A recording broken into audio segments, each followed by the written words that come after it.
اچھا اگلی آیت نمبر 15. واللاتی یأتین الفاحشۃ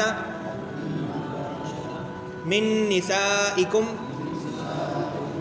فاستشہدوا علیہن اربعۃ منکم فإن شہدوا فأمسکوہن فی البیوت حتی یتوفاہن الموت او یجعل اللہ لہن سبیلا. سورۃ النساء ہم پڑھ رہے ہیں.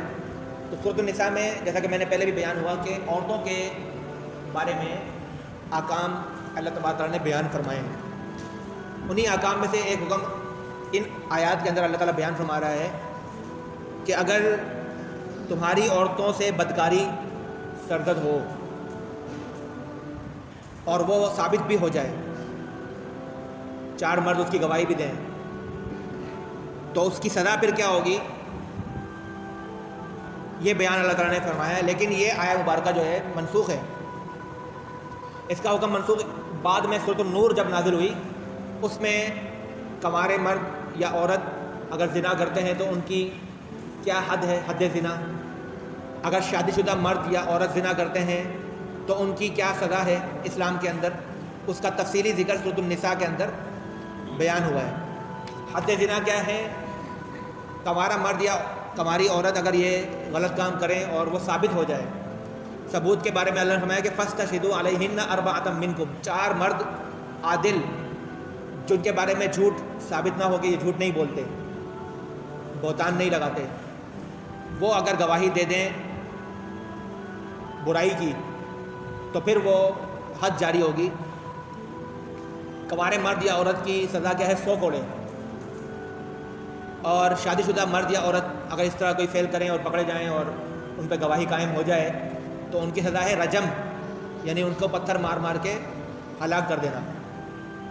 اور اگر کسی پر یہ تہمت لگائی گئی اور وہ تہمت ثابت نہ کر سکا تو اس پر حد قذف لگتی ہے. حد قذف یہ ہے کہ اگر کوئی شخص کسی پر تہمت لگائے کہ اس نے برائی کی ہے اور وہ اس تہمت کو ثابت نہ کر پایا, 4 گواہ نہ لا پایا, تو اس تہمت لگانے والے کو 80 کوڑے لگائے جائیں گے. کتنے؟ 80 کوڑے. یہ سورۃ النور میں اللہ تعالیٰ نے پہلے رکوع میں بیان کیا ہے. یہاں پر ابتدائی اسلام کے اندر جو حکم تھا وہ بیان کیا جا رہا ہے. اب آیت کے اندر بھی آپ کو اس کا پتہ چل جائے گا کہ یہ ابتدائی حکم ہے. واللاتی یاتین الفاحشۃ من نسائکم, اور تمہاری عورتوں میں سے جو بدکاری کر لیں, فاستشہدوا علیہن اربعۃ منکم, ان پر اپنوں میں سے 4 مردوں کی گواہی لے لو. فإن شہدوا, پھر اگر وہ گواہی دے دیں, فأمسکوہن فی البیوت, تو ان عورتوں کو گھروں میں بند کر دو, قید کر دو. حتی یتوفاہن الموت, یہاں تک کہ موت ان کی زندگی کو پورا کر دے, یعنی عمر قید کی. او یجعل اللہ لہن سبیلا, یا اللہ تعالیٰ ان کے لیے کوئی نیا راستہ بنا دے. اب یہ نیا راستہ بنا دے سے مراد یہ ہے کہ یہ حکم قطعی نہیں ہے, بعد میں اللہ تعالیٰ نے اس حکم کو چینج فرما دیا اور سورۃ النور میں حکم بیان فرما دیا کہ اگر وہ زنا کرنے والی عورت مطلب قواری ہے تو 100 کوڑے, اور اگر وہ شادی شدہ ہے تو پھر اس کو رجم کیا جائے.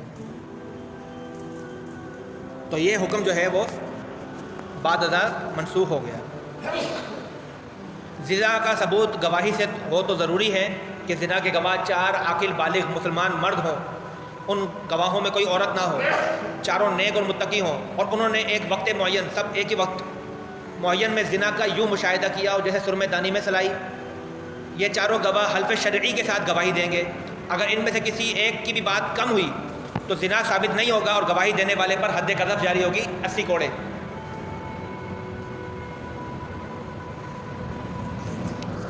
یہ بات واضح ہے, اس میں مزید کوئی بات کرنے کی ضرورت نہیں ہے.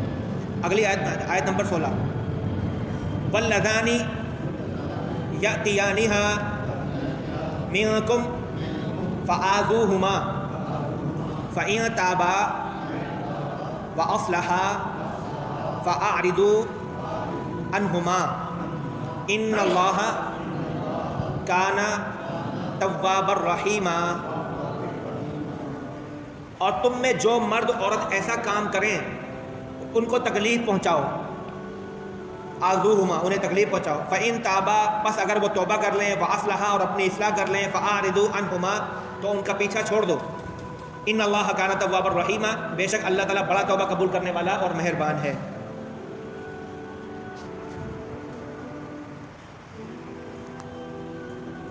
یہ آیت جو اس میں حکم دیا جا رہا ہے کہ بے حیائی کا ارتکاب کرنے والوں کو اذیت پہنچاؤ، اذیت پہنچانے سے مراد کیا ہے؟ ان کو جھڑکو، ڈانٹو، برا بھلا کہو، انہیں شرم دلاؤ، انہیں جوتیاں مارو، ان کو زبانی اور بدنی تکلیفیں دو، یہ بھی منسوخ ہے حکم۔ کیوں؟ بعد میں اللہ نے واضح احکام نازل فرما دیے سورۃ النور کے اندر۔ اچھا، بعض علماء فرماتے ہیں کہ یہ دونوں آیات میں جو حکم دیا گیا ہے یہ منسوخ نہیں ہے، بلکہ اس کا مفہوم کچھ اور ہے۔ علماء فرماتے ہیں کہ پچھلی آیت میں فاحشہ سے مراد خام خود عورت کا عورت سے بے حیائی کرنا ہے، اور واللذان یاتیانہا میں جو حکم بیان کیا جا رہا ہے اس کا مرد کے ساتھ بے حیائی کرنا مراد ہے۔ اس کو فقہ کی زبان میں عورت کا عورت سے بے حیائی کرنے کو مساحقت کہتے ہیں، اور مرد کے مرد سے برائی کرنے کو لواطت کہتے ہیں۔ تو ان دونوں آیات کو اگر اس مفہوم میں لیا جائے تو علماء تفسیر فرماتے ہیں کہ پھر یہ آیات منسوخ نہیں ہے اور ان کا حکم باقی ہے۔ اور حکم کیا ہے؟ تعزیر۔ ایک سزا ہوتی ہے حد اور ایک ہوتی ہے تعزیر۔ تعزیرات پاکستان کے تحت اس مجرم کو اتنی سزا دی جاتی ہے، وہ آپ نے الفاظ سنے ہوں گے۔ تعزیر ہوتی ہے قاضی کے مرضی پر منحصر کہ وہ سزا کتنی دے، کس قدر دے، اور حد ہوتی ہے اللہ تعالیٰ کی طرف سے مقرر کرتا ہے۔ جو مرد عورت کوارے آپس میں اس طرح کا کوئی غلط کام کرتے ہیں تو ان کی سزا کیا ہے؟ 100 کوڑے، حد 100 کوڑے، اور شادی شدہ کرتے ہیں تو ان کی حد کیا ہے؟ رجم۔ لیکن اگر مرد مرد سے کرے یا عورت عورت سے کرے تو اس کی کوئی حد اللہ نے مقرر نہیں فرمائی قرآن میں، بلکہ تعزیری حکم بیان فرمایا کہ ان کو اذیت دو، انہیں گھروں میں بند کر دو، انہیں یہ مختلف قسم کی سزائیں اللہ تعالیٰ نے بیان فرمائی۔ اس کا مطلب یہ ہوا کہ قاضی وقت کے اوپر اللہ تعالیٰ نے فیصلہ چھوڑ دیا کہ وہ وقت کے حساب سے، زمانے کے لحاظ سے، واقعے کی نوعیت کے لحاظ سے فیصلہ فرمائے۔ اور صحابہ کرام رضوان اللہ تعالیٰ علیہ مجمعین کے زمانے میں جب اس طرح کے کیسز ان کے سامنے آتے تھے تو انہوں نے بھی اس طرح کے واقعات کی جس میں مرد مرد یا عورت عورت، تو اس میں انہوں نے مختلف سزائیں دی ہیں۔ کسی کو جان سے مار دیا، کسی کو سزائے عمر کی سزا دے دی، کسی کو ملک بدر کر دیا، مختلف سزائیں دی جس کو تعزیرات کہتے ہیں آپ۔ تو اگر یہ مفہوم لیا جائے کہ اس آیت میں یہ مرد مرد اور عورت کے بے حیائی کا بیان ہو رہا ہے تو اس صورت میں پھر یہ احکام باقی ہیں اور تعزیراتی احکام کہلائیں گے، اور قاضی وقت کے فیصلے پر منحصر ہوگا کہ وہ جس طرح چاہے ان کو سزا دے۔ اور آیت کے آخر میں اللہ تعالیٰ نے یہ فرمایا فَإِن تَابَ، مثال کے طور پر قاضی وقت نے ایک سزا دے دی کہ ان کو 10 سال کی سزا ہے، ان کو 50 کوڑے مارے جائیں، اور وہ جب سزا پوری ہو جائے گی اور وہ توبہ استغفار کر لے وہ شخص اور وہ اپنی اصلاح بھی کر لے، تو بعد ازاں کی جو زندگی ہے اس کی، اس میں اس کے اوپر مومنین کو حکم دیا جا رہا ہے کہ اس پر لعنت ملامت نہ کرتے رہو، اس کی بقیہ زندگی میں اس کو بار بار وہ باتیں یاد دلا کر کے شرمسار نہ کرو اگر اس نے توبہ کر لی اور اصلاح کر لی، کیونکہ اللہ تعالیٰ توبہ قبول کرنے والا اور رحم کرنے والا ہے۔ تو تمہیں بھی چاہیے کہ پھر تم بھی ان سے اعراض کرو، انہیں چھوڑ دو، ان کے پیچھے مت پڑ جاؤ۔ اور توبہ کے حوالے سے پھر اللہ تعالیٰ نے اگلی 2 آیات میں اپنا بنیادی قاعدہ کلیہ بیان کیا ہے۔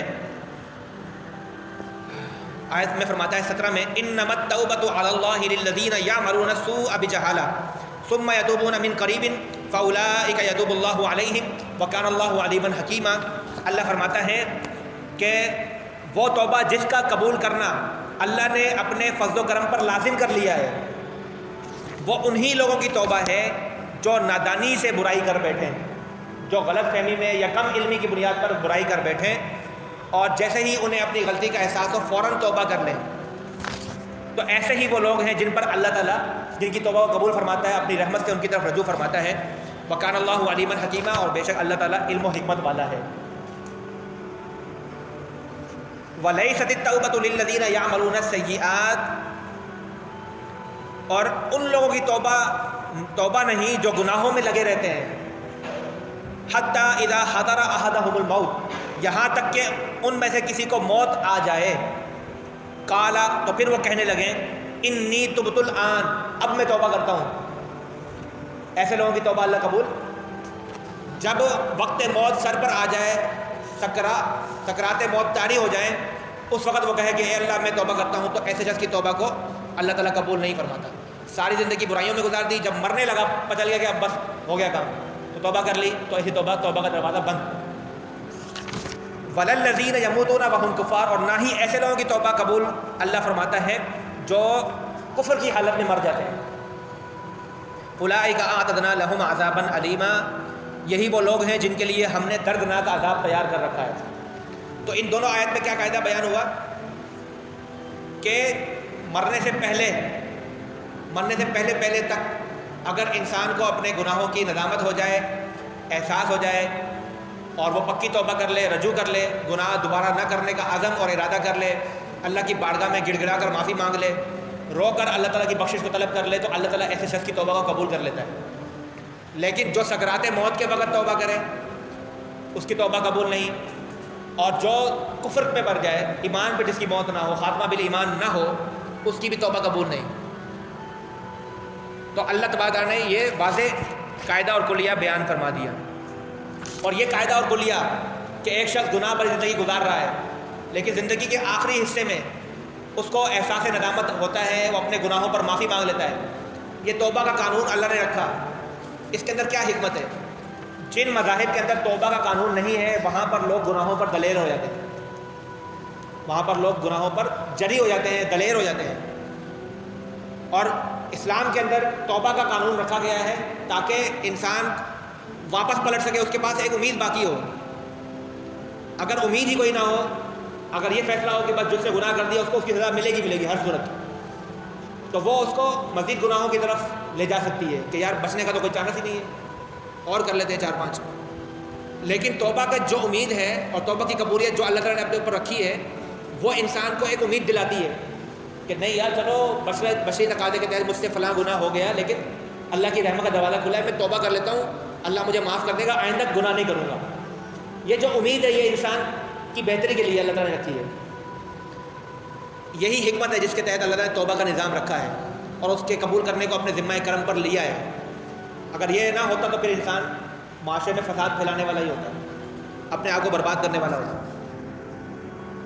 اللہ تبارک و تعالیٰ سے دعا ہے کہ اللہ تعالیٰ جو کچھ آج بیان ہوا اسے سمجھنے کی، یاد رکھنے کی توفیق عطا فرمائے، اور ہم جتنے بھی یہاں پر جمع ہوتے ہیں درس قرآن کی نشست میں، ہمارا یہاں آنا اپنی پاک بارگاہ میں قبول و منظور فرمائے۔